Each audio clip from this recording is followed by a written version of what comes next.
ఒకప్పుడు తెలుగు సినిమా ప్రపంచాన్నే కుదిపేసిన ఐబొమ్మ నాణ్యత, సౌకర్యమా లేక ప్రజల అవసరమా?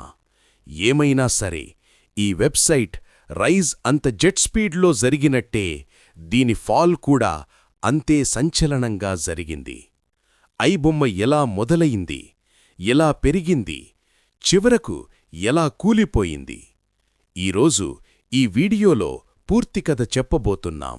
Chapter 1 the birth of iBomma.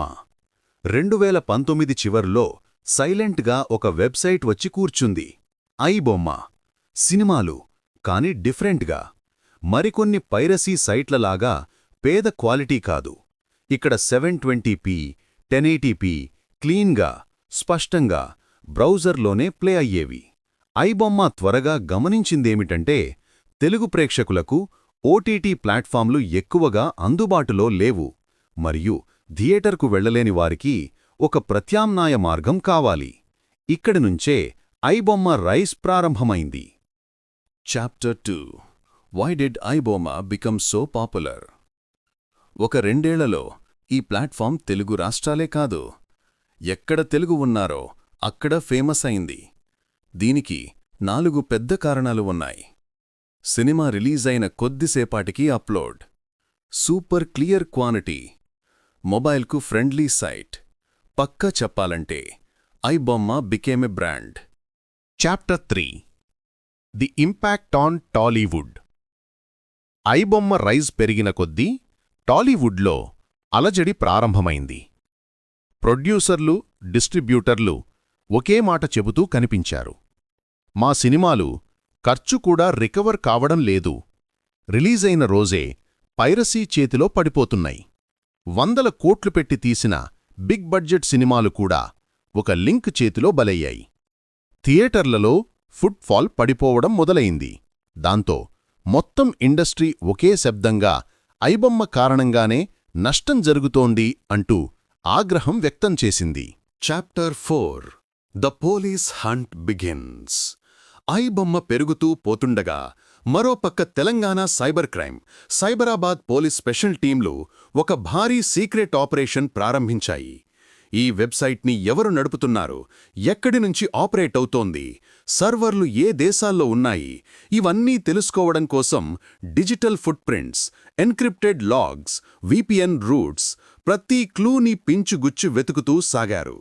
ఒకవైపు ఇండస్ట్రీలో అత్యవసర మీటింగులు, మరోవైపు డిజిటల్ ఫోరెన్సిక్ ల్యాబ్లలో నిద్రలేని రాత్రులు. ఈ చేజ్ 2 సంవత్సరాలు కొనసాగింది. చివరికి పజిల్లోని చివరి ముక్క బయటపడింది. ఐబొమ్మని ఆపరేట్ చేస్తున్న వ్యక్తి ఇమ్మడి రవి అని పోలీసులు గుర్తించారు. దర్యాప్తు ప్రపంచాన్ని చుట్టేసింది. చివరికి తెలిసింది రవి కెరీబియన్ ఐలాండ్స్లోనే ఐబొమ్మను నడుపుతున్నాడని. అక్కడినుంచి ప్రాక్సీలు, విపిఎన్లు, మల్టీలేయర్ క్లౌడ్ సర్వర్లు, ప్రతి అడుగు వెనకాల లేయర్లు. అతన్ని ట్రేస్ చేయడం ఒక పెద్ద ఛాలెంజ్. పోలీసులు ఆగలేదు. అన్ని డిజిటల్ ఫుట్ ప్రింట్స్ జాగ్రత్తగా జోడిస్తూ ఒక అవకాశానికి పేషెన్స్తో వెయిట్ చేశారు. అదే వారి సీక్రెట్ వెపన్. ఇలా నెలలు, సంవత్సరాలు గడిచిన తర్వాత ఒక పెద్ద ఇంటెలిజెన్స్ వచ్చింది. ఇమ్మడి రవి ఫ్రాన్స్ నుండి హైదరాబాద్కి ఫ్లైట్ తీసుకున్నాడు. November 14 children's day. RGIA Rajiv Gandhi international ఎయిర్పోర్ట్లో సైబర్ క్రైమ్ టీం సైలెంట్గా పొజిషన్లోకి చేరింది. ఫ్లైట్ ల్యాండ్ అయ్యింది. ఇమిగ్రేషన్ లైన్లో రవి ముందుకు వస్తుండగా స్కానర్ బీపర్న క్షణంలోనే టీం అతన్ని చుట్టుముట్టింది.